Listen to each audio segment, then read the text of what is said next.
What's going on, guys? Decelation and Brian. What's going on, peeps? So, it's been a while since we've talked to you guys. I'm sorry. A lot's been going on, hasn't it, Brian? It has.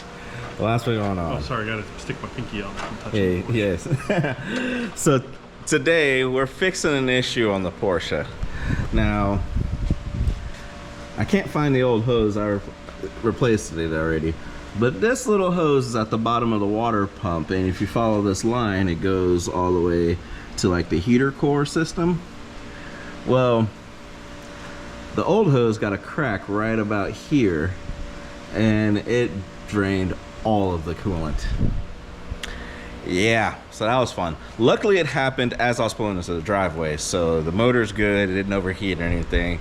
Highest temp I saw was like 195, so we were good. But as you'll see, this car holds 6 gallons of coolant. So we're gonna go test my fix. I went to one of your local auto parts store because I didn't feel like waiting a week for the appropriate Porsche hose with the pinky out to come in. Brian says pinky out. But yes, I didn't want to wait for the appropriate Porsche hose, so I just found a hose that would kind of fit, and we're gonna test to see if it leaks. This side I'm not concerned about, but right here, this was a little bit wider than what this hose with this hard pipe is, so we're gonna see if it actually holds coolant. And you say we put like a gallon in? Yeah, just let it sit down there and see if it starts dripping out. Yeah, so that's what we're gonna do right now. But we're back. We're gonna try and get more regular videos out for you guys. We'll try. I'm kind of limited. If he goes on his business trips, I'm kind of limited because I only have one arm right now. My right arm's just for decoration. Yeah. Someone decided to have an active childhood and play every sport that throws out your elbow. Yep. And it finally went, so we'll find out in a week and a half or so how bad it is and what I got to do. So. All right. So now I'm left-handed. Yep, he's just left-handed. He's here for eye candy only. Eye candy purposes only. I'll have to reinforce the pinky out thing working on it. Oh yes, and he's the judge to make sure that I keep my pinky out. But all right, stay tuned, guys. Oh, okay. Well, this isn't a surprise. Like, no, not. I knew this was coming. I've known for years. Honestly, Doc, I'm surprised it lasted this long. More or less. Clear? Yep.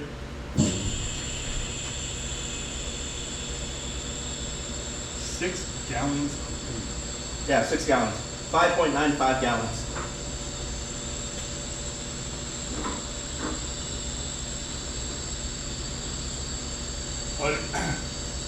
So somebody Instagram post about whatever the Formula E and how they could do like a 30-second fast charge, and I don't know how much percentage battery they could jam in there. Really? Like, it's pretty amazing they can do this fast. And I was like, again, what they're not showing you is the 2.5 megawatt generator on the other side of their garage that can pump out enough current To do this. to charge that battery that way. And that generator is blowing through 250 plus gallons an hour of diesel fuel. Just to make enough energy for that. Yeah. Yep. And they're like, really? I was like, yes. You can look it up. So you can read it yourself. Yes.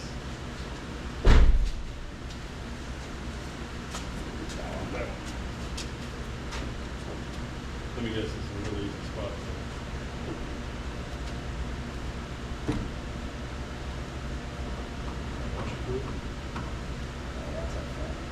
This is the cool reservoir right here. Yeah, we got the channel locks. Oh, this is a fancy video.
it.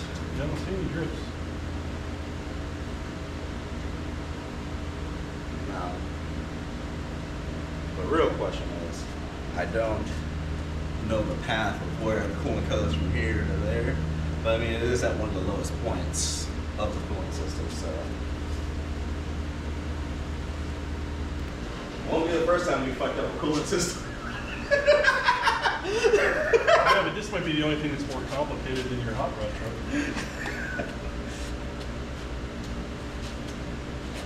You might be right. You might be right there, sir.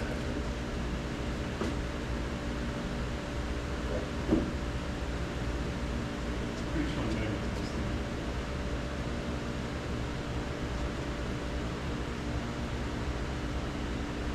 We have to keep an eye and see if it's.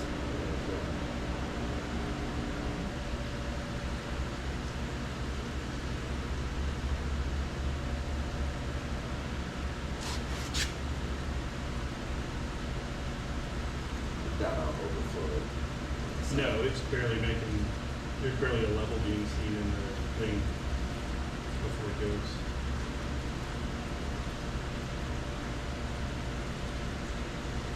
Slow down a second. Ready to be-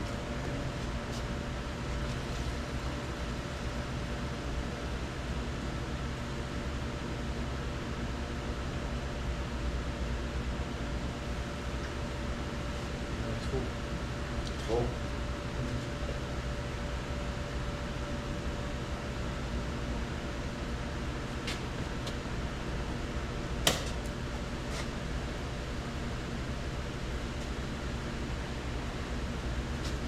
Oh yeah, you're leaving out there somewhere.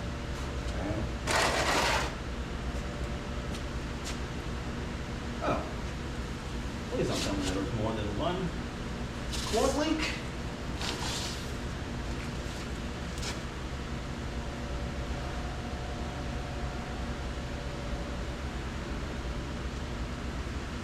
This hose right here is leaking.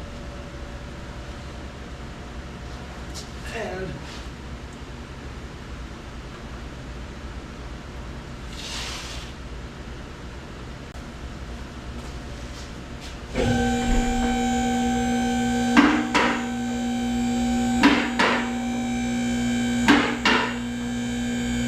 Seems to be a lot of, seems to be a pretty good leak.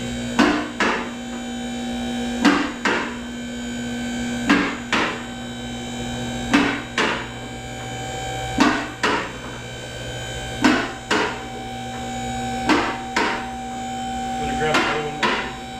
You wanna grab the other one when you come over?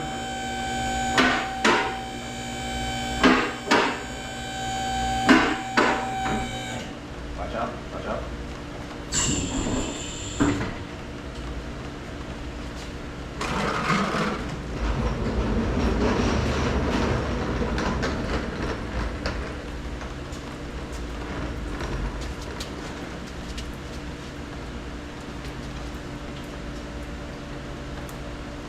That's running down there.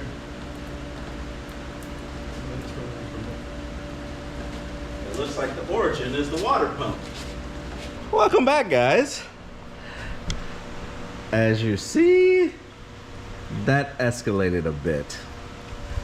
Now, let's see if we can get a good view of this and not hit my head on the tire.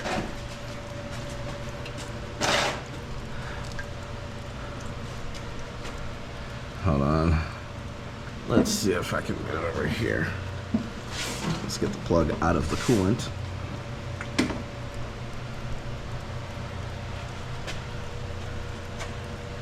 It's kind of hard to see up there.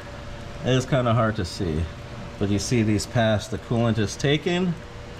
Well, if you look, it's very hard to see, but it pretty much goes to where the water pump is. So it's either connection at the water pump or the water pump itself that is leaking the coolant. Now, I did fix a hose. I saw coolant coming out of there when I put it on the lift. But what I didn't know, this is going to be more of a fun and a pain in the butt than initially bargained for. So now Brian and I gotta find out the proper procedure to get to the water pump on this car, which is not gonna be fun.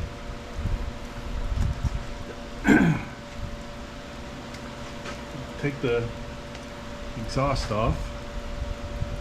Take the whole rear bumper assembly off.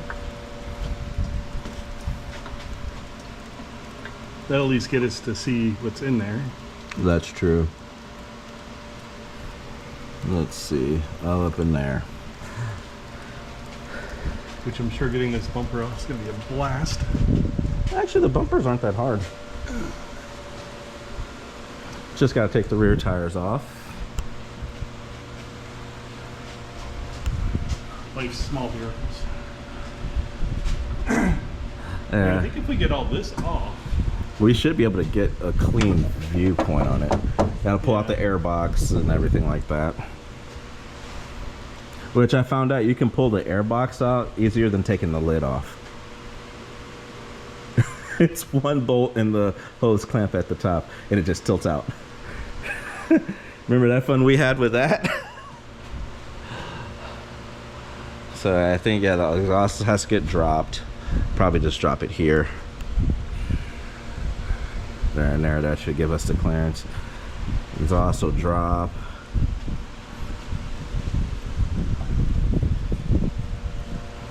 And we can get to the front of the water pump. Yeah, guys, so back to the drawing board. We'll get back with you when we figure out exactly what we're doing. Welcome back, guys. So we had a development. Yeah, bad news.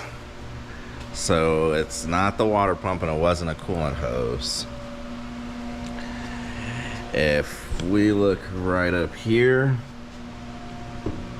kind of hard to see, but right here, coolant was pouring out of the head.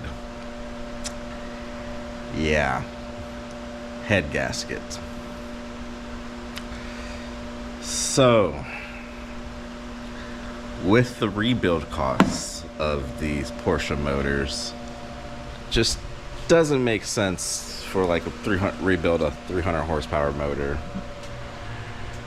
That really won't give us much more power than that, and we'll still have the same potential of the 996s are plagued with IMS bearing failures, head gasket failures, and bore scoring.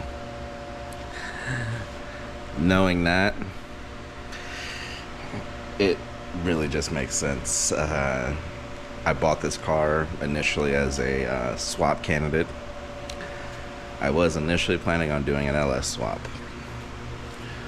but doing a lot of research and looking at the options, I've already have experience with an LS. I already built an LS, and I don't want to shoehorn this channel into one particular engine type. Now, don't get me wrong, we have a lot of different cars, a lot of different engine types, but I'm all about trying to push my limits and get more experience when the opportunities such as this present itself. So we're gonna case swap this Porsche. So yeah, that's gonna be fun. There's a lot of high power K series builds, and honestly you can get 450, 500 horsepower out of them without even opening the engine. They'll live at that all day as long as you stay below, I think it's about 450 foot-pounds of torque. But we don't leave anything stock here. Now you go to the next stage, you do rods and pistons and really address the weaknesses that the K series block has. You can take it up to the next level. You can get them about 600.